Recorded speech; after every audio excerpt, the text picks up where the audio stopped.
Começamos a gravação da reunião. Por favor, coloquem depois no chat os seus nomes completos e cartão ponto. E essa reunião, então, é uma reunião de análise crítica de artigos científicos do grupo de produção científica do Serviço de Emergência, com o envolvimento de várias equipes na modalidade multiprofissional. Tá? Uma boa noite e uma boa apresentação, Rafael. A ideia é uma apresentação concisa de no máximo 30 minutos e depois a gente abre para discussão, tá? Obrigado. Boa noite. Todo mundo me ouve bem? Sim, direitinho. Beleza. Sim. Obrigado, Zé, pela apresentação e pelo espaço.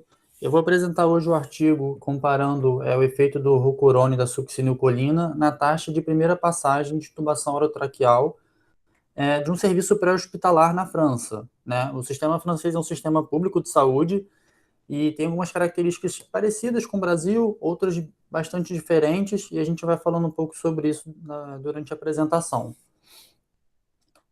Bom, aqui é um resumo do artigo, né, que o JAMA publica. Então, basicamente, eu não vou, é um esquema mais visual.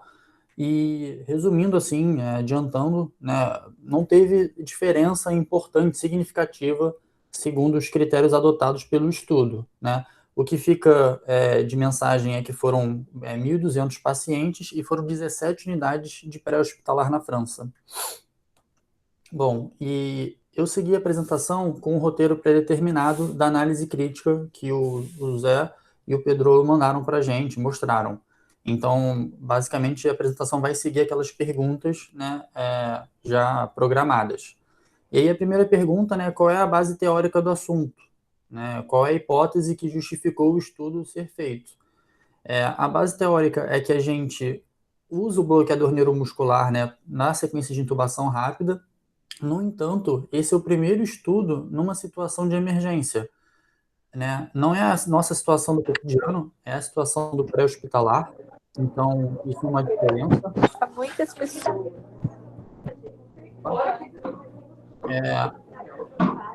Alguém está com o microfone aberto. Alguém está com o microfone aberto. Patrícia, fecha o teu microfone, por favor.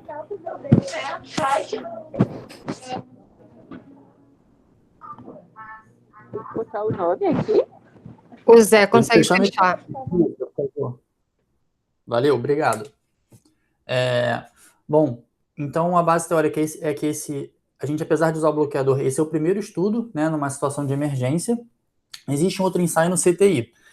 E por que esse estudo foi feito, né? Basicamente, a gente usa a succinilcolina porque é o mais antigo, ela tem um início rápido de ação, tem um efeito rápido, né, um fim rápido, e a gente vê que ela funciona, né? A gente vê que a fasciculação termina, então a gente intuba depois da fasciculação, o que é uma coisa que a gente vai discutir mais para frente de uma diferença do roucurone.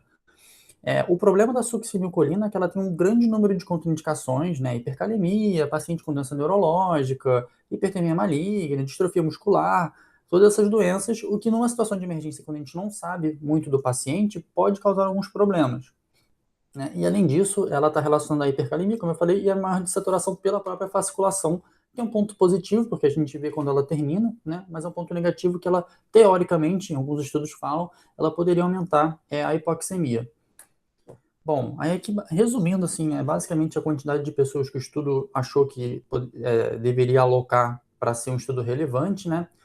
Enfim, ele basicamente randomizou 1.200 pacientes, o que é um número bastante grande para um estudo no pré-hospitalar, né? Fazer um estudo numa emergência já é complicado. Eu acho que fazer um estudo numa situação do pré-hospitalar deve ser muito pior. Bom, e o delineamento geral do estudo? Ele é um estudo randomizado, né? Ele é de não inferioridade, ele é cegado só para os pacientes, né?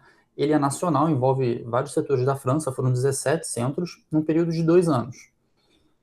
E aí entra uma diferença, né? Na França, toda intubação é com uma ambulância avançada, mas só intuba na França, né?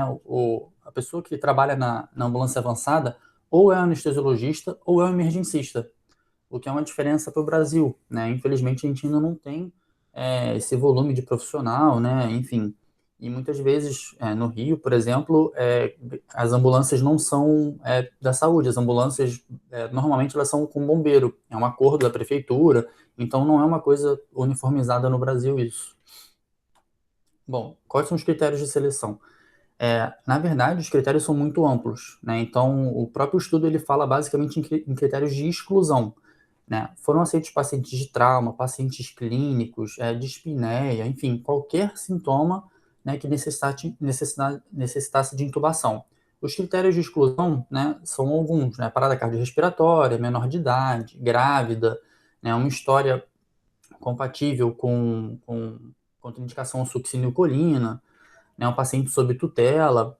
O que eu achei estranho, né, dos critérios de exclusão é sem seguro de saúde. Eu até fui tentar pesquisar, ver como é que era o sistema de saúde francês, se você tinha que contribuir, né, de alguma forma, mas pelo que eu li, é um sistema universal. Essa questão do seguro de saúde ficou um pouco confusa na minha cabeça, eu não consegui entender muito bem. Mas, enfim. O que também me chamou a atenção durante o estudo é que eles, se tivesse um familiar perto, né, na hora da situação, eles interrogavam o familiar para poder saber se participava ou não do estudo. O que é uma coisa complicada, né? Você vê o seu familiar necessitando de uma intubação traqueal e você conseguir, ainda assim, 1.200 pessoas nessa situação é bastante importante. E se não tivesse familiar na cena, o familiar é interrogado após a intubação, né, no hospital.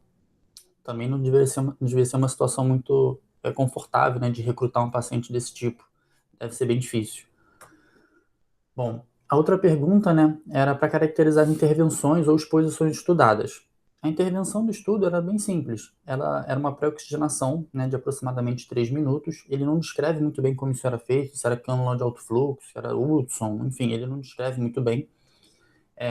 E o uso do bloqueador neuromuscular. Eles recomendam, né, o etomidato nessa dose, a ketamina nessa dose, mas outros, né, hipnóticos poderiam ser usados à descrição do médico que ia fazer o procedimento. A manobra de Sellick era recomendada, mas era opcional. A intubação ela deveria acontecer 60 segundos após a infusão. Isso é um ponto positivo, né? Mas a gente sabe que às vezes ali no nervosismo, né, e às vezes não tem alguém para cronometrar 60 segundos. 60 segundos viram 10 segundos, então como é que isso era feito? Ele não descreve se era cronometrado, se não era cronometrado, né? A gente fica um pouco sem esse dado. A intubação traqueal era com laringoscopia direta, uma lâmina curva 3 ou 4, tá? E eles não usam fio-guia, que é uma coisa que eu, pelo menos, não tenho muita experiência, mas eu nunca vi nenhuma intubação sem fio-guia. Então, isso me chamou um pouco a atenção. O uso do fio-guia era considerado um procedimento de resgate na intubação, o que é bastante estranho para mim. Se o paciente desenvolvesse hipotensão, era feito um bolo de fluido, né, ou efedrina. Outra coisa também que me chamou a atenção, porque eu nunca vi a gente usar efedrina para isso, né? Eu sei que a anestésia costuma usar felinefrina, mas enfim. Ou uma droga vasoativa em infusão contínua, se o paciente tivesse hipotensão. A manutenção da sedação ou era com benzodiazepínico ou propofol e algum opiáceo, né? Então eles usavam fentanil, remifentanil, enfim, algum desses. Se o paciente tivesse uma situação de que ele não conseguisse, né, ser intubado e nem ventilado, e ele tivesse usado o rocurônio, íamos usar o Sulgamadex, que é o reversor do rocurônio. Isso, assim, tem alguns problemas, porque o Sulgamadex é um medicamento caro, não é de fácil acesso, e é um medicamento que ele demora para fazer um efeito, né? Então, você, numa situação de não intubo, não oxigeno, não intubo, não ventilo um paciente, né? Fazer o Sulgamadex para esperar uma volta deve ser bastante complicado também. Bom, quais são os desfechos clínicos avaliados pelo estudo, né? Rafael, fala. É o Gerson. Volta um pouco ali naquele slide das intervenções. Nesse slide teria que ter a intervenção, porque a pré-oxigenação, os hipnóticos eram feitos para todos. A intervenção que está sendo comparada é succinilcolina, 1 miligrama por quilo, contra o rocurônio, 1,2 miligramas por quilo. Entendi. Essa é a intervenção que nós estamos comparando. Que daí isso vai ser importante lá na tua hipótese operacional, né? Tá. Então, nesse slide deveria constar de maneira mais destacada qual é o diferencial da intervenção que nós estamos vendo nesse grupo usado, entendeu? Tá, beleza. Tá, só uma diquinha aí para a próxima. Tá. Beleza. Bom, seguir nos desfechos clínicos avaliados pelo estudo, né? O desfecho primário do estudo era a taxa de sucesso de intubação traqueal, né, confirmada por capnografia, com curva por 3 ciclos respiratórios, né, dependendo da droga, se era succinil ou rocurônio. Esse é o desfecho primário que o estudo quis avaliar. Ele avaliou alguns desfechos secundários, né? Então, qual era o Cormark-Lehane na primeira tentativa, né, da intubação. O score na escala de intubação orotraqueal difícil, é uma escala que eu nunca tinha ouvido falar, vou apresentá-la para vocês. O score de Copenhague, que é um score que avalia, né, o efeito do bloqueador neuromuscular. O percentual de pacientes, né, que foram intubados por métodos alternativos, ou seja, máscara laríngea, buge, usando fio guia para intubar, ou crico, né? Complicações nos 15 minutos após a intubação, era um desfecho secundário, então parada cardiorrespiratória, hipotensão, arritmia, hipoxemia, aspiração. E foi feita análise pós-hoc, né, do número de tentativas que foram realizadas na intubação, número de falhas da laringoscopia direta, número de extubações incidentais, número de mortes, o tempo que o paciente ficou no pré-hospitalar até chegar no hospital, a quantidade de droga vasoativa e a quantidade de sedativos. Esse é o score de Copenhague, né? É um score que avalia basicamente como é que está a reatividade do paciente, né? Então, se ele está muito ou pouco relaxado, né, do ponto de vista muscular, e aí isso é graduado e você vê se o paciente tem tá relaxado ou não, enfim. É uma escala que eu acho que não sei se é tão, na prática, tão utilizável. Essa é a escala de intubação difícil, que eu acho que é menos utilizável ainda, né? Ela é uma escala composta de vários tópicos, vários pontos, e cada um desses pontos ele é atribuído um ponto diferente, né? Que tem a legenda aqui do lado direito, e aí você soma isso, e dependendo dos pontos, é uma intubação difícil, enfim. Eu acho que é uma coisa muito mais retrospectiva após a intubação, e não sei qual é a viabilidade prática disso, nunca vi usando. A hipótese operacional, né? Eu coloquei aqui um resumo do que seria a hipótese operacional. Eu não sei se está correto, se o Gerson ou o Zé, alguém quiser interromper. Seria a hipótese que pode ser testada e observada na prática e é derivada da hipótese conceitual, né? A hipótese operacional, pelo que eu entendi, seria que o rocurônio ele é não inferior à succinilcolina, né? O estudo, então, queria avaliar se poderia ser feito ou rocurônio ou succinilcolina e se isso teria alguma diferença ou não na taxa de primeira passagem, né? Eu não percebi. Então, Rafael, é o Gerson de novo. Então, para colaborar aí com a apresentação, a hipótese conceitual é aquela hipótese que, através da revisão do tema que o autor apresenta no artigo e a revisão do tema que nós mesmos fazemos, né?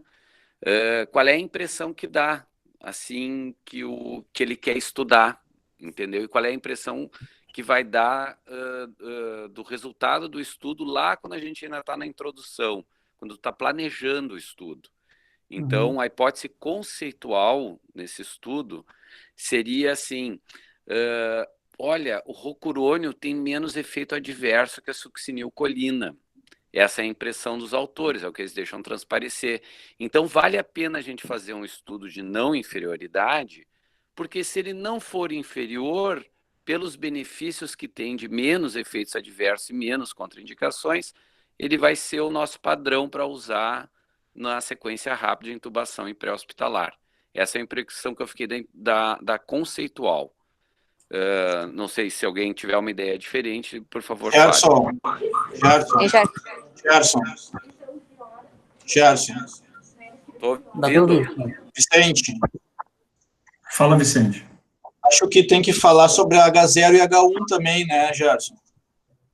Sim, e agora a hipótese operacional, ela é, na verdade, uma formulação matemática né? No caso dos estudos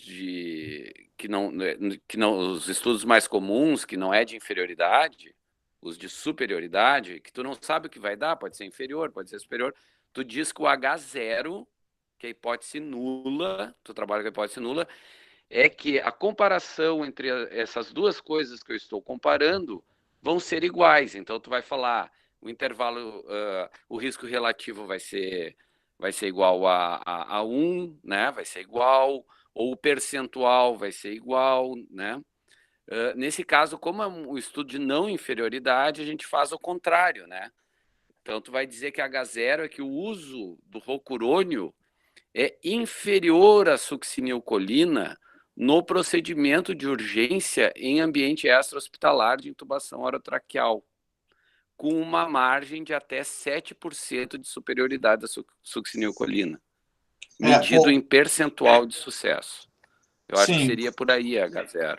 Ou que a succinilcolina fosse superior, né, Gerson? Ou que a succinilcolina é superior. Isso. Né? Porque se tu refutar H0, quer dizer que o rocurônio é igual. Porque como é um estudo de não inferioridade, é o contrário a H0. Quer dizer que não é inferior, né? Que é igual não dá para dizer, mas quer dizer que não é inferior, né? Isso. Que não é. E tem que citar que a margem é 7% de pró-succinilcolina. Se até 7% o rocurônio bater junto, então ele não é inferior, né? Ok? Eu fiquei, Gerson, exatamente com essa ideia, voltando um pouquinho na hipótese conceitual, porque realmente na introdução do artigo ele comenta uma série de efeitos colaterais da succinilcolina, né, nos dando uma ideia que eu poderia ter uma intervenção mais segura, entre aspas, né? Então eu quero demonstrar que ela não é pior do que fazer a succinilcolina. Acho que entra dentro dessa base que vocês estão comentando, né? E também dentro... Não, porque um estudo de não inferioridade, ele só é justificado se a comparação da droga ou a intervenção que tu vai fazer, ela tem benefícios que não precisam ser medidos. Pode ser segurança, pode ser preço, pode ser facilidade de aplicação, né? Pode ser menos morbidade relacionada com a intervenção. Daí justifica um estudo de não inferioridade. E a gente tem que lembrar que muitos desses estudos de não inferioridade, eles trazem alguma coisa, sempre tem que lembrar, né? Não quero dizer que é aqui, alguma coisa embutida que envolva a questão da indústria. Só queria fazer esse pequeno comentário, porque o fabricante do rocurônio, que é a Schering, também é o fabricante do antídoto, como o Rafael muito bem comentou, que é um antídoto que custa na faixa de R$3.700 a R$4.000 a dose do antídoto. Então, para ele poder ter citado, né, lá no começo, a possibilidade de usar um antídoto, sempre desperta na gente a questão, eu posso mostrar que não é inferior e que também tem um antídoto. Lembrando sempre que a gente tem que se posicionar em relação a isso, tá? Rafa, isso aí é importante, porque depois, lá na conclusão, tu vai nos dizer, assim, se refutou o H0 ou não refutou o H0, entende? Entendi. Por isso que essa questão da hipótese operacional é tão importante. Entendi. Beleza. Pode seguir, Rafa, vamos em frente. Vou continuar aqui. Outra pergunta era se teve o controle adequado dos erros sistemáticos e como é que isso foi feito. E aí eu botei um resumo, né, que erros sistemáticos seriam casos identificáveis que você pode corrigir. E aí essas causas são divididas em vários tópicos, existem infinitas divisões. Botei algumas que instrumentais seriam instrumentos mal calibrados, então um capnógrafo, por exemplo, mal calibrado, uma oximetria de pulso inadequada, enfim, isso poderia alterar o resultado. Observacionais seria a leitura errada de um valor, né? Por exemplo, uma confusão, leu a capnografia viu um valor, uma saturação era outra. Ambientais, né? Seriam, por exemplo, você intubar pacientes em situações adversas. Isso é uma coisa inerente do estudo de pré-hospitalar. Então, isso eu acho que é um erro, seria um erro que é muito, não um erro em si, mas é uma condição muito difícil de você corrigir né? Então, acho que isso talvez atrapalhe o estudo, né? Porque você tem uma taxa de primeira passagem de 89%, como é a estatística americana no departamento de emergência, e ter de 75% ou 79% no pré-hospitalar é bastante diferente. E erros sistemáticos teóricos, né? Que pode envolver o conhecimento do médico, né? A pergunta adequada na hora, vou entubar, não vou entubar, né? O médico sabe entubar ou não sabe entubar, né? Então, todos esses erros. Ele não entra muito em detalhes de como ele corrigiu esses erros sistemáticos, né? Ele menciona que os médicos são capacitados, eles são ou anestesiologistas ou médicos de emergência, e ele fala que na ambulância existe um enfermeiro, né? Ou enfermeiro emergencista ou enfermeiro anestesiologista, e dentro da ambulância tinha um estudante de medicina e um motorista capacitado. Mas ele não entra eu pelo menos não identifiquei no estudo, se ele mencionando alguma parte de correção de erro sistemático. Se alguém identificou e quiser comentar, enfim. Eu acho que a principal manobra que ele fez para evitar um viés de confusão, ele randomizou, mas ele estratificou por centro de atendimento pré-hospitalar.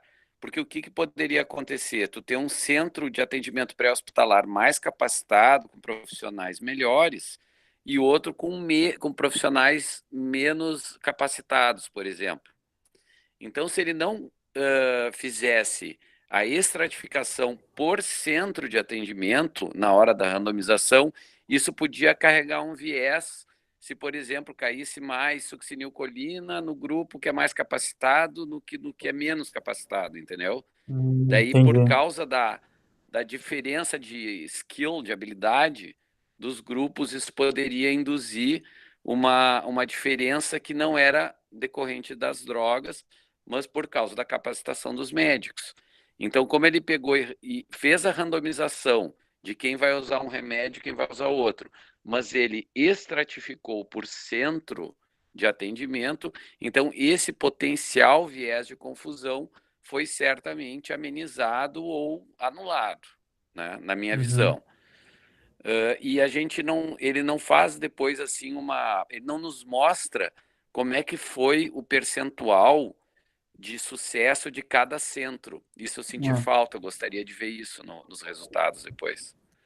E foi o que eu consegui ver, assim, eu não sei se alguém viu mais alguma coisa aí. Uma coisa que não deveria ser observada, não sei se entra aí também, é as doses utilizadas nos grupos, né? Porque se eu usar umas doses inadequadas, assim, né, de succinil, que às vezes acontece, a gente vê de usar dose muito baixa, ou até mesmo do rocurônio, né? Isso pode influenciar nos grupos, não?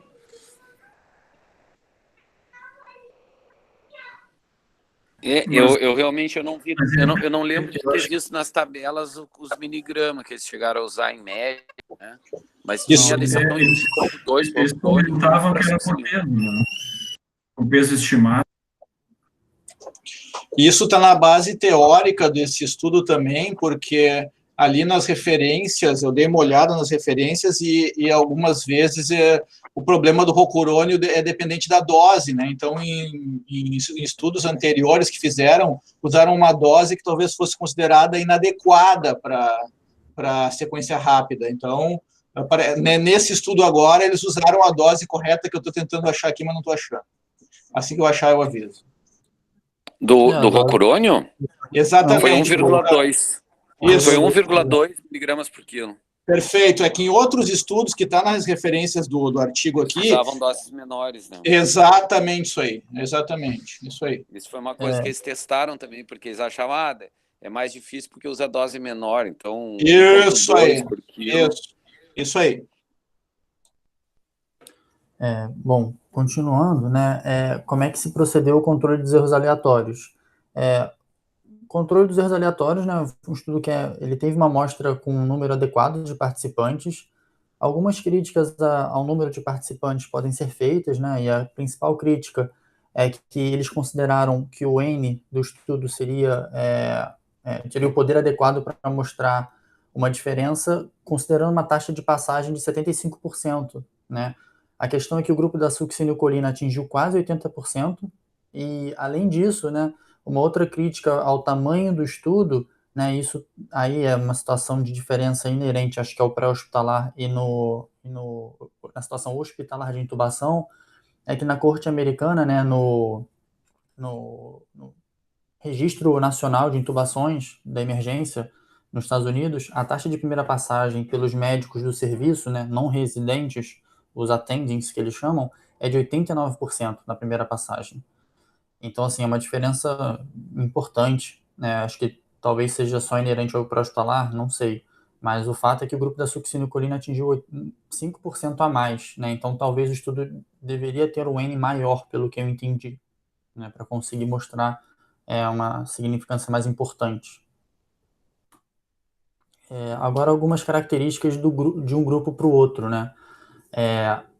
O estudo que eu senti falta, ele não calculou, por exemplo, né, o SAPS ou uma outra escala de gravidade do paciente, como o Apache, por exemplo. Então, aparentemente, olhando esses dados, eu fiquei com a impressão de que o grupo do Roucorone seria um grupo mais grave do que o grupo da succinilcolina, né? E aí eu sublinhei... Eu também. Eu sublinhei algumas dessas diferenças, assim. Ele não mostrou em nenhum momento um percentual de diferença significativamente, significância estatística, né? Normalmente alguns estudos, quando mostram essa tabela, eles colocam do lado, a diferença é tanta, a diferença é tanta, eles não colocaram. Mas eu fiquei com a impressão que o grupo do Roucorone é mais grave, né? Maior percentual de hipertensão, maior percentual de DPOC, de insuficiência cardíaca, né? Maior percentual de falência respiratória aguda, maior percentual, por exemplo, enfim, e além disso, assim, uma coisa que me chamou a atenção é que o percentual é um pouco maior, né, de coma por envenenamento, né, ou autointoxicação. E a gente sabe que nesses países envolvidos, a intoxicação por heroína é uma coisa, principalmente nos Estados Unidos, é uma coisa muito comum. E existe o naloxona, que é um reversor, né, e é um paciente que já vai estar um pouco mais sedado para fazer o hipnótico, por exemplo. Então, né, eu não sei se isso alteraria, né, facilitaria ainda mais a sedação e intubação desse paciente. Não sei, realmente é um desconhecimento meu. E aí, enfim, aí aqui a gente vê do lado, né, no canto direito, né, uma coisa que pra gente é um pouco fora da realidade, né, mas eles realizavam as intubações no chão, na cama, numa coisa, qualquer superfície eles intubavam o paciente. Então, assim, eu acho que isso é um ponto positivo que tem que valorizar do estudo, porque não é fácil fazer um estudo no pré-hospitalar, né, e ainda mais sobre intubação numa situação muito adversa. Bom, enfim, e aí aqui mostra, né, que os pacientes, a maioria usou etomidato ou ketamina, e aqui eles colocam, né, basicamente a dose média, né, do que foi usada. No entanto, eles não colocam a dose do Roucorone ou da succinilcolina. Então, aparentemente, eles atestam que eles usaram a dose preconizada de 1,2 ou 1 miligrama por quilo. O problema é que eles usaram estimativa do peso ideal, né, o que é muito difícil de fazer. A gente sabe que a gente erra muito quando a gente estipula um peso do paciente. A gente sempre coloca 70 quilos, 80 quilos, e nem sempre é assim. Bom, aí eu acho que... E também não é peso ideal, né? É o peso do paciente, né? Que tu calcula a dose, né? Para succinil e Roucorone. Se eu não me engano, chefe, eu acho que eles usaram o peso ideal. Eu posso estar enganado aqui agora. Não sei se alguém lembra. Vou olhar aqui, assim. Mas eu acho que eles usaram o peso, calcularam pelo peso ideal do paciente. Eu acho que foi pelo peso, eu fiquei com a impressão que foi pelo peso, olhava o cara, esse cara tem 80 quilos, daí não era peso ideal, era o peso que o paciente parecia ter no atendimento de urgência. No olhômetro, né? Estimado. Agora realmente eu não notei aqui. É o peso aparente. Que é uma coisa de realidade. Assim, peso estimado que eles usaram. Isso, peso estimado. Tá. Bom, e aí a hipótese, né, o desfecho seria de que, a inferência seria de que não existe diferença estatística, né, a margem de 7% é uma margem definida arbitrariamente, eu não entendi por que 7%. Rafael, olha só, só voltando para a ficha, agora, então a gente viu os erros sistemáticos, os erros aleatórios, e agora seria identifique a tabela e figura produzida em função da hipótese operacional e do método empregado. Qual é, nas apresentadas no trabalho, qual é a figura que responde àquela nossa pergunta da hipótese operacional. Isso que a gente tem que buscar nessa questão número 9, né? Para mim, a imagem que todo mundo está com o artigo aí é a figura 2. Figura 2. Da página 2308. 2308. Ali que é a resposta da hipótese operacional. Tá, é que eu não coloquei a imagem. Eu acho que essa é a primeira figura que a gente ia ver depois daquela distribuição dos grupos, né?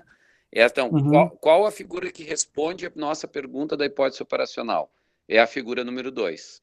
Que daí, todo mundo está com o artigo, é só olhar ali, né? Que daí tu tem os percentuais de sucesso de intubação, né? Do rocurônio e da succinilcolina, uma per protocolo analysis, desculpe o inglês horroroso, e a distribuição no gráfico, que mostra que a média foi 4,8, mas o intervalo de confiança cobre os 7%. Então, não conseguiu atingir significância estatística. Portanto, ele não refuta a H0. Qual é a nossa H0? Que a succinilcolina é superior ao rocurônio, né? Ou que o rocurônio não seria inferior. Não inferior. Então, não inferior.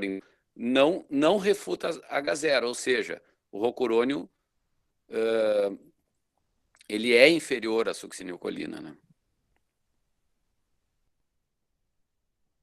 A gente sempre tem que formular H0 e ir atrás da figura ou tabela que responde nos resultados à nossa hipótese operacional.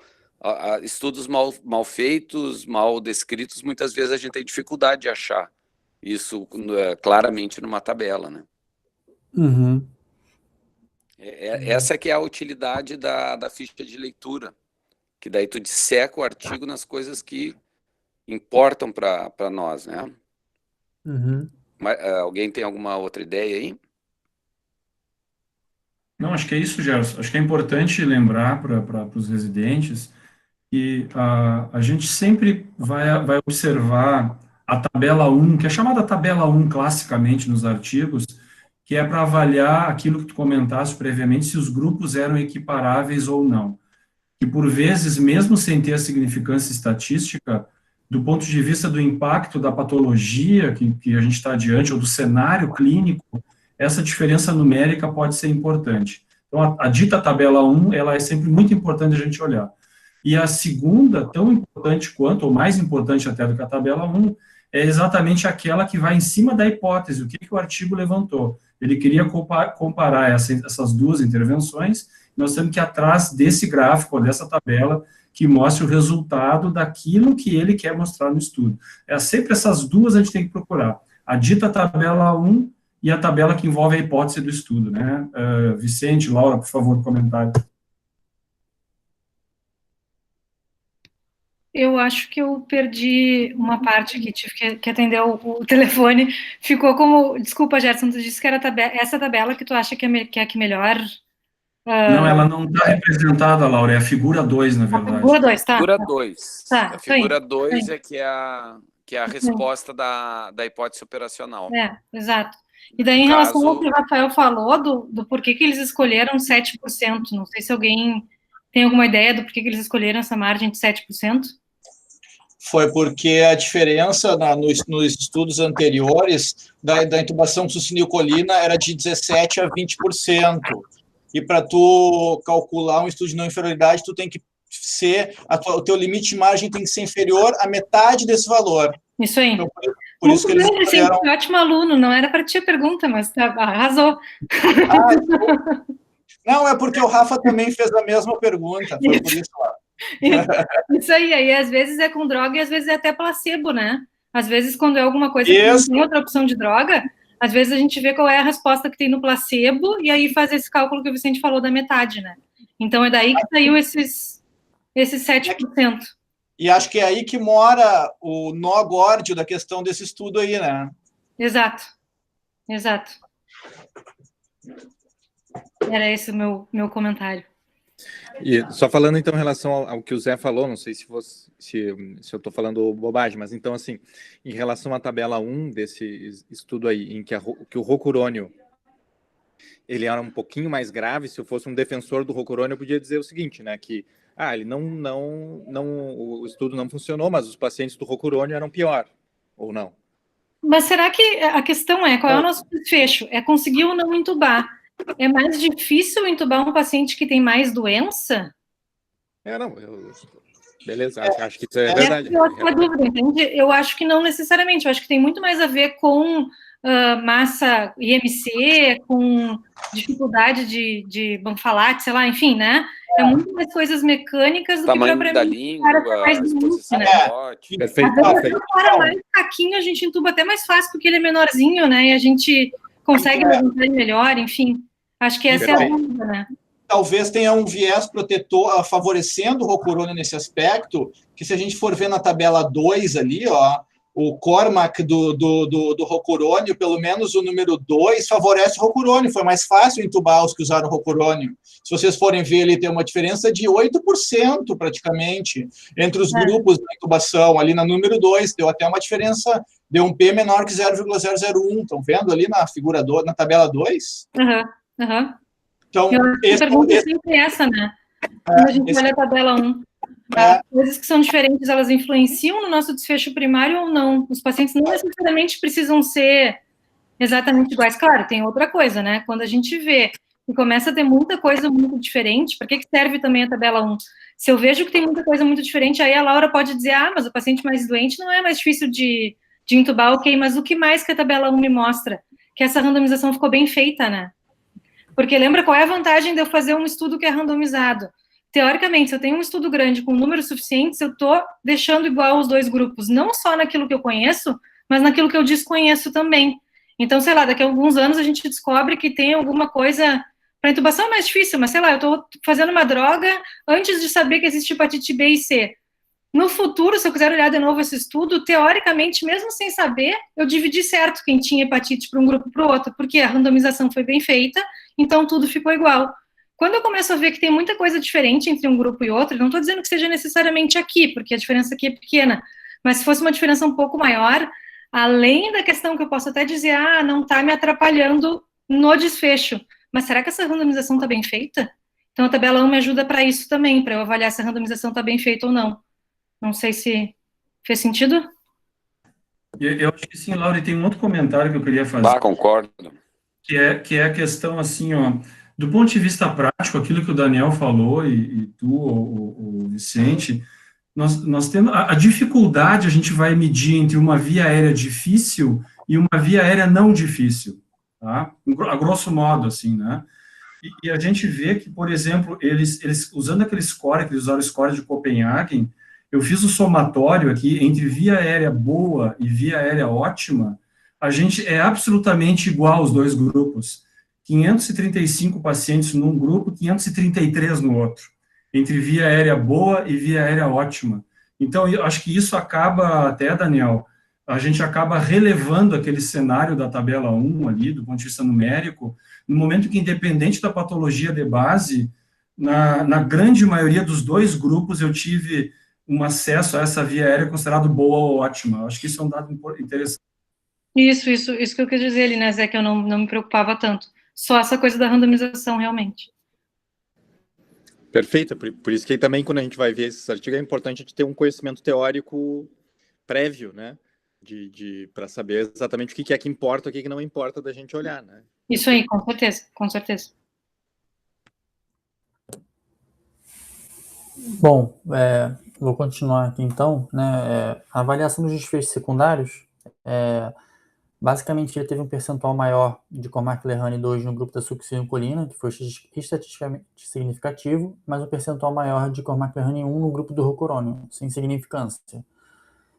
Ele teve maior uso de máscara laríngea no grupo do Rocurônio, maior número de tentativas de intubação no grupo do Rocurônio, o maior uso de droga vasoativa no grupo da succinilcolina, um menor grupo de complicações no grupo do Rocurônio, o maior número de complicações cardiovasculares no grupo da succinilcolina, uma maior quantidade de sedativos no grupo da succinilcolina E parece que o bloqueador neuromuscular de maior duração diminuiria a sincronia com o ventilador e isso melhoraria o ajuste dos sedativos, diminuindo a hipotensão. Então, aqui na tabela que a gente estava discutindo, né, basicamente o rocurônio foi inferior à succinilcolina. No entanto, o que chamou a atenção de todo mundo, que estavam comentando agora, é que o Cormac Lehane do grupo da succinilcolina teve um maior percentual do que era o Cormac Lehane 2, que seria uma visão pior, apesar de ter tido uma intubação, uma taxa de primeira passagem maior. Outra coisa que chama atenção também é que teve maior uso de máscara laríngea como um dispositivo de resgate, né, no grupo do rocurônio. Então, enfim, isso talvez é um marcador de que a via aérea era mais difícil e o médico teve que passar uma máscara laríngea. No entanto, o que chama muita atenção, né, é que apesar da taxa de primeira passagem ter sido maior no grupo da succinilcolina, os pacientes da succinilcolina tiveram maiores complicações, dentre essas arritmias, né, e hipotensão. E aí começa a entrar aquela discussão de que será que eu fiz intubação, a primeira intubação, consegui intubar de primeira o paciente, usei a succinilcolina, mas será que isso é um desfecho favorável? Porque apesar da via aérea anatomicamente ser considerada melhor, enfim, no entanto, fisiologicamente, né, parece que a situação pioraria com a succinilcolina, porque os pacientes apresentam maior número de complicação, maior número de droga vasoativa, né, maior assincronia com o ventilador. Então, eu acho que, assim, apesar do rocurônio, né, ele não ter sido não inferior à succinilcolina, o número de complicações da succinilcolina após a intubação me chama muito mais a atenção do que as tentativas, né, ou o uso de dispositivos secundários para tentar intubar esse paciente. Eu não sei se alguém ficou com essa impressão, se foi uma impressão errada minha, e se isso seria relevante ou não, né, mas é uma coisa que me chamou a atenção o grau de complicações, apesar da intubação de primeira passagem ser maior com o grupo da succinilcolina. Bom, sim, aqui, né? Isso aí me chamou a atenção.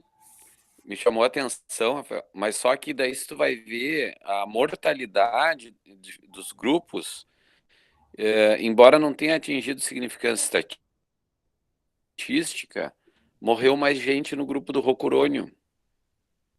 Sim, sim. Tanto que na discussão eles levantam isso, eles falam, olha, analise esses dados pós-rock. Foram 6, né? Cortou um pouco, como é que é, Zé?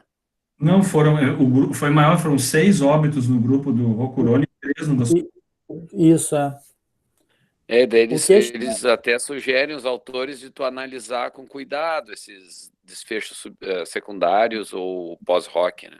Uhum. Porque mesmo que tenha tido mais hipotensão, arritmia, quando tu vai ver as mortes, morreu mais no rocurônio sem significância estatística, mas enfim, podemos considerar que a mortalidade foi semelhante, pelo menos, né? Uhum. E ele não entra no mérito da intubação, ele não fala, por exemplo, qual foi a causa da morte, né? Foram só 9 mortes, ele poderia ter descrito um pouco melhor do que aconteceu com esses 9 pacientes. Eu acho que teria sido interessante.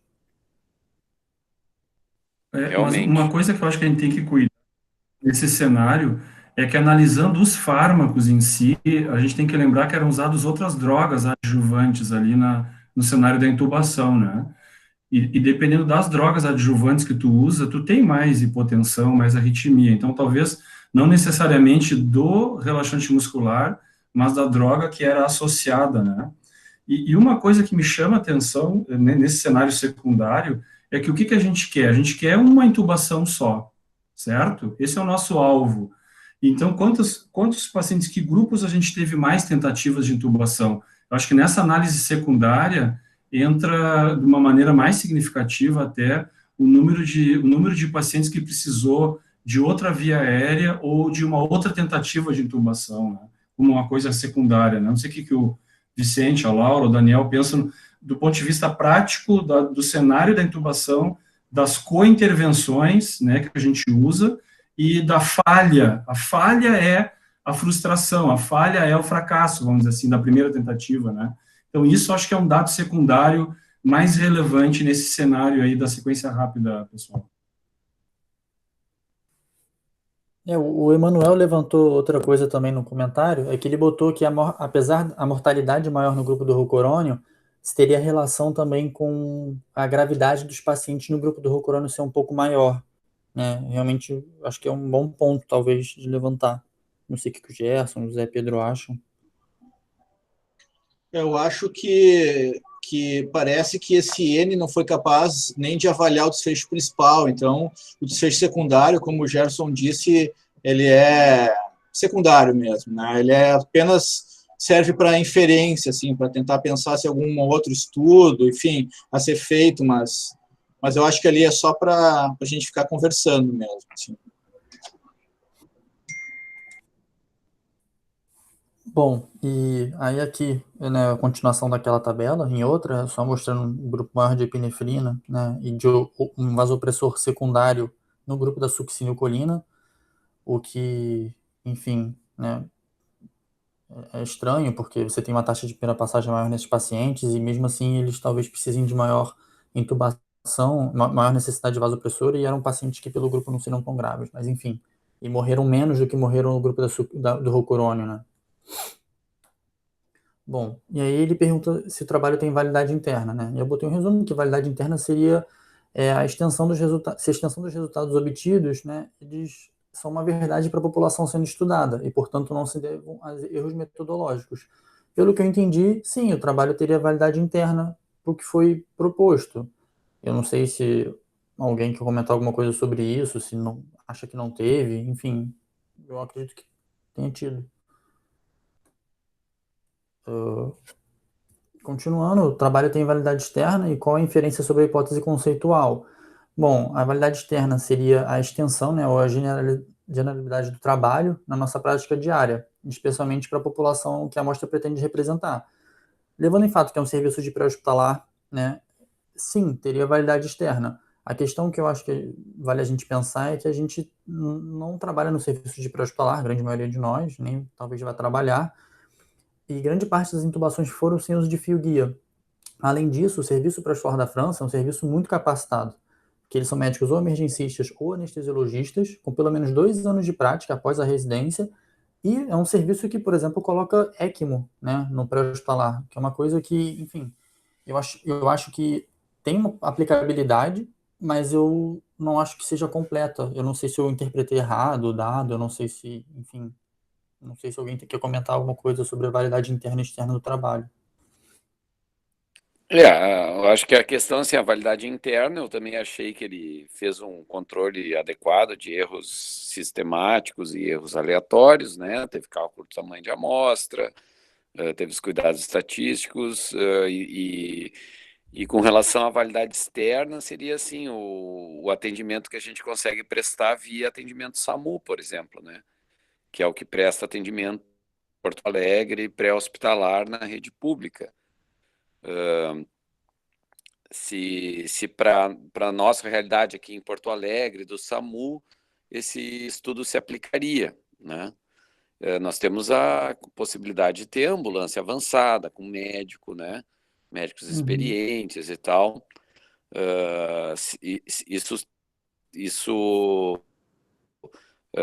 O serviço da França até foi onde se copiou, né, o SAMU aqui de Porto Alegre, né, o esquema principal do atendimento domiciliar e na rua, né. Então, nós teria validade externa, teria aplicabilidade para nós aqui em Porto Alegre. Não sei se alguém tem outra opinião.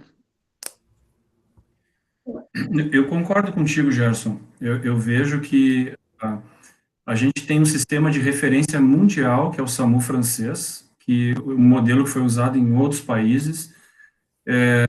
Me chamou a atenção também o fato de ser um trabalho financiado pelo sistema público de saúde lá da França, né? Eu fui revisar os autores, conflitos de interesse, e basicamente é o Ministério da Saúde da França, que 2 ou 3 autores receberam, enfim, um incentivo nesse sentido da pesquisa.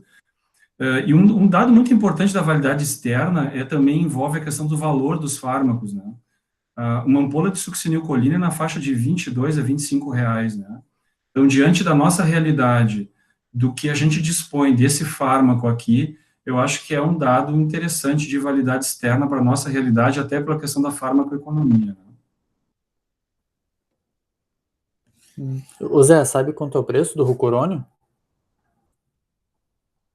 Na faixa de, deixa eu ver se eu tinha anotado aqui,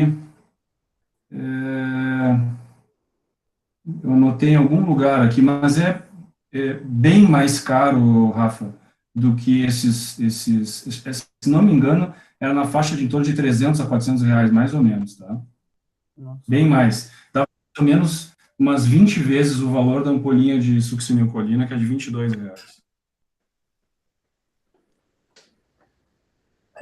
O pessoal da medicina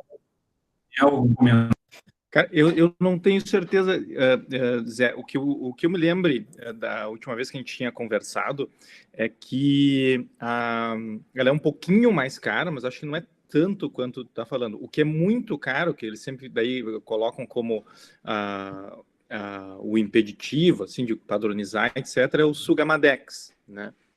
Mas até onde eu sei que quem responder isso era a Juliana Zanettini, se ela tivesse aí. Carol, porque ela respondeu no chat. Tenha visto o preço da caixa. O que a Carol... O preço ali, R$10 a Rucurônio e R$7,20 o Açuque. Eu sabia que era um pouco meio parelho, e o Sugamadex 284, a Caroline falou aqui.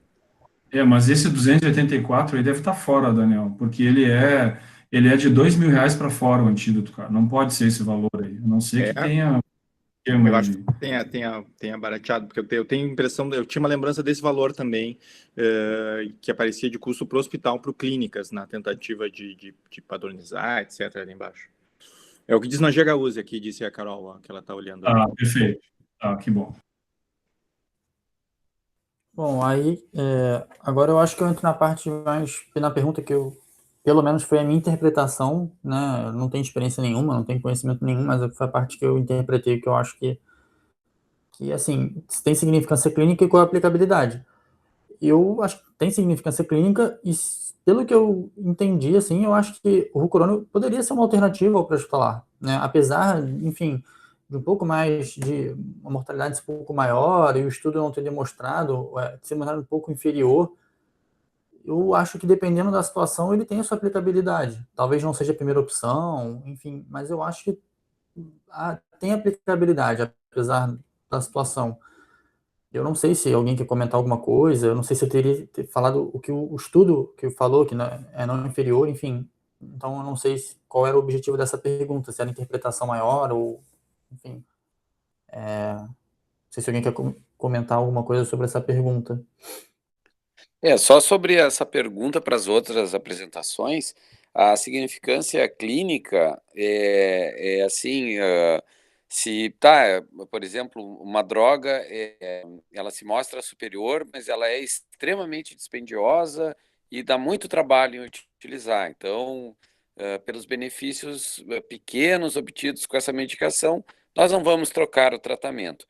Essa pergunta para esse trabalho é o seguinte: nós vamos continuar usando primariamente a succinilcolina na sequência rápida para entubar pacientes no pré-hospitalar, ou não, né? É a questão da significância clínica. Nós vamos mudar as nossas condutas baseado nesse estudo ou não?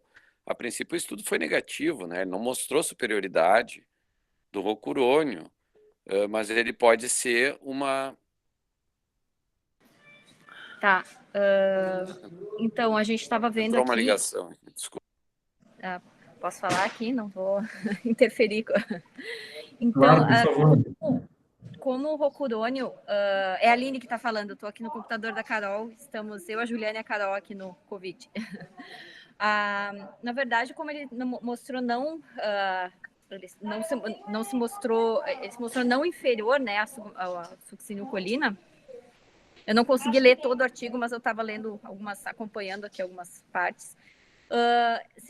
Não seria interessante se fosse visto também, feito um estudo de não inferioridade, vendo os efeitos colaterais, os eventos adversos, como desfecho primário, ou alguma coisa mais nesse sentido, porque ali o desfecho primário foi principalmente a sucesso na intubação, né?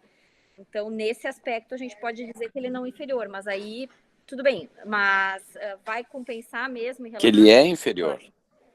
Ele é inferior. Eu acho que a questão principal é essa, né, gente? A conclusão é o contrário do que está aqui, né? Se a gente está vendo por esse estudo, ele não conseguiu mostrar não inferioridade. Perfeito, seja, perfeito. Ele é inferior, então é o contrário do que a gente está falando, né? Então... Baseado nesse estudo, a gente não pode usar o rocurônio. Por quê? Porque ele é inferior. Então, assim, ele não alcançou, ele failed, ou seja, ele não conseguiu chegar na não inferioridade. Então, na verdade, não é que a gente mostrou que ele não é inferior, é o contrário, a gente mostrou que ele é inferior, né? Então tá. Então, ele chegou, lembra qual era a nossa margem? 7%. O que deu ali? 9% foi o limite do intervalo de confiança, né? Ou seja, ele não chegou lá. Então, assim, o resultado tem significância clínica, a gente pode discutir, porque como vocês viram, todos vocês estão dizendo que acham que é uma alternativa. Então, a gente não enfim, não acreditou, ou qualquer que seja o motivo. Não. Mas se for pelo resultado que a gente tem aqui, a gente diz que a gente não pode usar, porque ele não conseguiu mostrar que ele não é inferior, ou seja, ele é inferior. Essa que é a conclusão, né? A semântica atrapalha, né? Exato. Mas é bem importante isso ficar claro, né? Ele não conseguiu mostrar que ele não é inferior. Não é que ele tenha mostrado que ele é superior ou que ele tenha mostrado que ele é igual. Não, o que ele não conseguiu mostrar que ele não é inferior. Ou seja, ele é inferior. Principalmente em termos de sucesso na incubação, né? Se ele tivesse sido demonstrado, né? Se ele fosse não inferior a succinil, ok, é daquilo que eu estava tentando dizer em relação aos efeitos adversos, né? Mas não, é que eu me perdi aqui, perdão. Mas é isso aí, Lauda, concordo contigo. Não seria uma opção baseado nas evidências, né, que a gente tem no pré-hospitalar. Eu acho que seria isso. Isso. Ficou bem claro que ele não foi capaz de ser igual, ou pelo menos parcialmente igual à succinilcolina. Ele foi inferior à succinilcolina.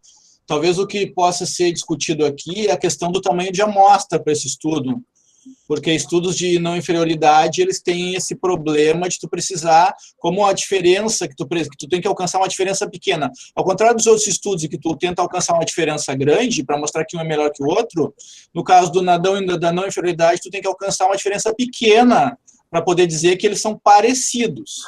E para isso, tu depende de um tamanho de amostra que talvez, acho que a Laura pode falar melhor do que eu, mas talvez pode ter sido inferior, pequeno, em virtude do tamanho do intervalo de confiança. Então, talvez o intervalo de confiança possa estar nos dizendo o seguinte, olha, provavelmente o tamanho de amostra não foi suficiente para mostrar uma questão de não inferioridade, se é que ela exista, né? Mas eu concordo com o Rafa, que é um estudo que deve ser muito difícil de fazer, a ambulância deve sair com envelope, lá o cara vai abrir o envelope na hora, tu vai usar esse aqui, tu vai usar aquele, 1000 e tantos pacientes, eu acho que essa aqui vai ser a melhor informação que a gente vai ter por um bom tempo. É isso aí, eu acho que a gente nem sabe o tamanho do intervalo de confiança, porque ele vai de menos 9 até infinito, né? Mas é isso, o tamanho de amostra o cálculo do tamanho de amostra é sempre menor num estudo de não inferioridade do que num estudo em que a gente quer ver, porque o que a gente quer ver? A gente pega lá aquela curva normal, quando eu quero ver se ele é inferior ou superior, eu tenho que usar os dois lados, quando eu quero ver se ele só não é inferior, eu uso só um lado, então realmente o tamanho de amostra é bem menor, pode ser que seja, mas assim, aí a gente está levantando hipóteses, do que a gente sabe por esse estudo aqui, é que o rancurônio não conseguiu provar que ele não é pior. Ele é pior.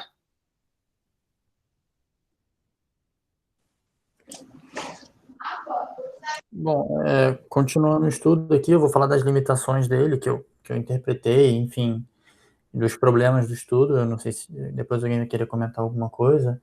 Basicamente, um estudo que não é duplo cego, então esse é o primeiro ponto, e ele não é duplo cego porque realmente... Rafa, só um detalhe. Ficou engraçado aquela ali de dizerem que o paciente era cegado, né? Como é que o paciente não vai estar cegado naquele momento, né? Tem o paciente morrendo. Ah, não, o paciente está cegado. Ele nem sabe o que está acontecendo. Certo, cara pálida, o paciente está cegado. Muito bem. O paciente não tem muita opção nessa hora, né? É um estudo duplo, não é duplo cego, até porque mascarar a fasciculação é realmente muito difícil, acontece em 90% dos pacientes, pelo que o estudo relata. Uma coisa que eu acho que é bem possível é que ele levanta a hipótese de que a intubação poderia ter ocorrido antes dos 60 segundos de efeito do rucurônio, porque no rucurônio a gente não sabe quando é que ele funciona, a gente pressupõe. Na succinilcolina a gente consegue ver. Então, esse é outro fator que a succinilcolina ela pode ser seria a primeira opção na maioria dos casos. E isso talvez a pessoa tenha intubado antes, né? Ficou nervosa ali e tudo, na situação muito adversa, intubou antes dos 60 segundos e não deixou a medicação fazer o efeito necessário dela. É um serviço de pré-hospitalar altamente capacitado, né? Então, a generalidade dele, imagina, um serviço da África, por exemplo, do interior do Brasil, do próprio interior do Rio de Janeiro, por exemplo, é uma situação bem atípica para se comparar. Não foram coletados dados tardios dos pacientes, né? Então, a gente não tem um dado, por exemplo, no CTI ou na emergência quando o paciente chegou lá. E claro que, assim, talvez isso não mudasse tanto, porque, enfim, tem outras drogas, outros fatores, doença de base, mas a gente não tem esse dado.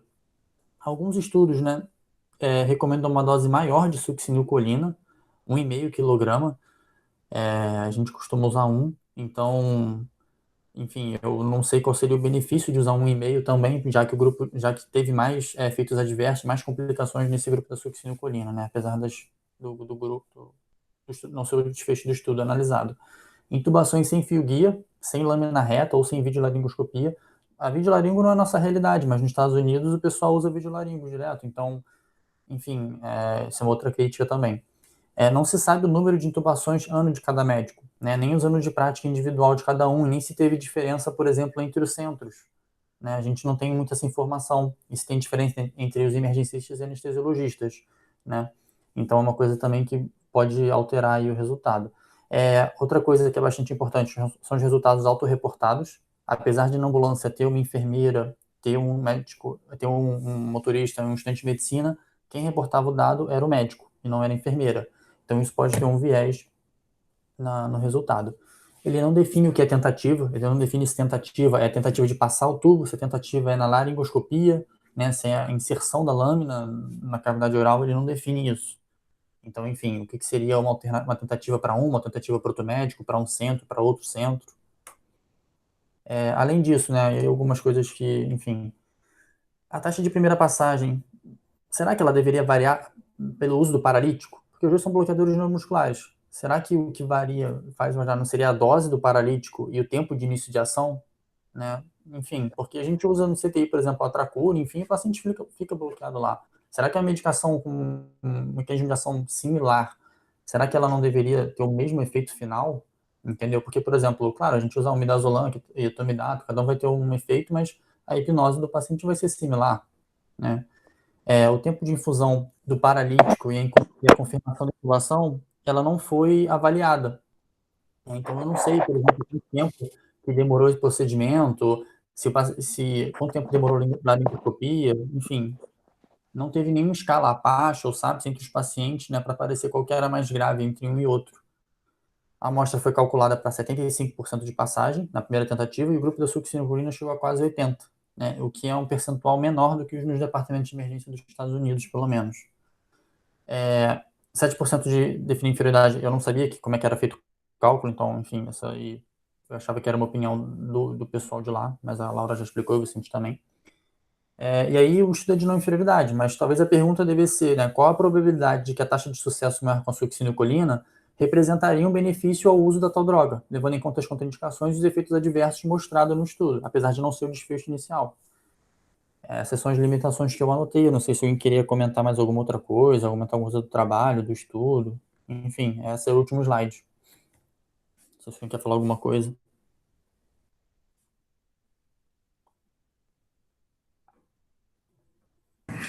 Não, acho que foi bem legal, assim, Rafa, tu colocares aí as tuas impressões. Esse é o objetivo desses nossos encontros aqui, né? Já que a gente está aqui, estamos todos nós juntos para aprender, para dividir as opiniões, que a gente vê que nós somos um grupo de vários colegas de longos anos de estrada, com algumas coisas basais, assim, muito semelhantes, mas algumas opiniões um pouquinho diferentes na maneira como tu analisa, mas isso acho que é o que faz parte realmente do nosso objetivo, desse aprendizado. Não há certo, não há errado, e sim há vários olhares em cima do artigo para que a gente possa depreender aquilo que ele propôs como a sua hipótese e aquilo que a gente vai considerar como validade final do trabalho. Acho que tu foste muito bem e tá de parabéns aí pela tua apresentação, tá?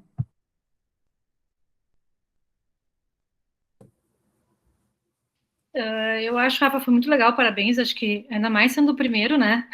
A gente sabe que o primeiro é sempre mais complicado, e eu acho legal isso que tu comentou em relação a que não deveria variar pelo uso do paralítico, né? Então, eu acho que o desfecho é realmente, eu fiquei pensando nisso também, será que o desfecho não deveria ser tempo, ou taxa de que realmente a pessoa ficou paralisada ou não, quanto tempo ficou, enfim, né? Mas, ao mesmo tempo, qual é o teu objetivo? É entubar o paciente, né? Então, não sei, fica essa dúvida, mas eu acho que é interessante isso, assim. Será que o nosso desfecho deveria ser intubação ou deveria ser algo relacionado à taxa de paralisia, né? Já que o objetivo da droga é esse. Então, não sei. É interessante, mas acho que foi bem legal. Parabéns. A mim pareceu assim que isso seria um desfecho substituto, né? Quanto que ele está paralisado, porque tu pode ir, o desfecho principal é tu conseguir entubar mesmo, né? O sucesso na intubação. Não sei. Eu não sei também, Vicente, eu só fiquei pensando porque tem tantas outras coisas que influenciam, né? E é isso, tu precisa talvez de um N maior para conseguir randomizar melhor, não sei. Eu fiquei pensando isso, né? Que em teoria não deveria mudar muito. Se o paciente, se ele fez o seu trabalho de paralisar o paciente, não deveria mudar, né? Muita coisa. Eu também, eu esperaria que tivesse mais alterações em outras coisas, tipo complicação pós-intubação, porque não conseguiu, durante intubação, porque não conseguiu, e aí os pacientes terem mais hipoxemia, porque o rocurônio tem mais tempo de ação, né, que é o grande medo aí quando a gente usa o rocurônio, de não conseguir intubar e o cara ficar curarizado lá 1 hora, né, esse é o grande problema. Isso. E o que se tenta fazer, na verdade, é isso aí, né? Que o rocurônio ele segue sendo opção para o cara que está hipercalêmico, com risco de hipercalemia, né? E ele se tenta colocar ele como primeira opção para todo o paciente. Pelo menos o estudo não aparentou demonstrar que isso possa servir como regra aí no pré-hospitalar, que é o foco dele, né? Não sei se a impressão é essa aí de vocês também. O que eu achei estranho, assim, é porque saiu um estudo há pouco tempo, né, mostrando que quanto maior o número de tentativas, o que já era uma coisa que a gente sabia, mas não tinha nenhum estudo, quanto maior o número de tentativas de intubação, maior seria a complicação, né, PCR, hipoxemia, hipotensão. E nesse grupo foi o contrário, apesar da taxa maior ter sido no succinilcolina, né, a taxa de primeira passagem ser maior no succinilcolina, teve uma taxa maior de complicações. Claro que não era o foco do estudo, mas eu acho que talvez, enfim, algum estudo dentro do departamento de emergência deve ser feito por esse mesmo grupo daqui a pouco.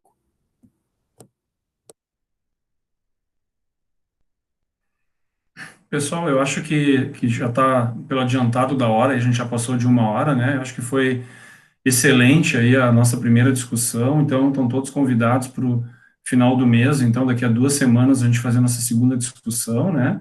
E a gente tenta fazer ela um pouquinho mais enxuta do último do mês. A gente vai aproveitar esse encontro também para que não só os preceptores, como os residentes possam nos atualizar do andamento dos seus trabalhos, da produção científica, colegas da fisioterapia, professora da enfermagem, enfim, a gente faz um resumo do mês, como é que as coisas estão andando, tá? Eu acho que por hora era isso. Muito obrigado a todos aí pela participação, foi muito legal, e vamos manter essas atividades e até o próximo encontro daqui a 2 semanas, tá? Um abraço e boa noite a todos. Tchau, tchau, gente. Boa noite. Valeu. Um abraço, gente. Tchau, tchau. Boa noite.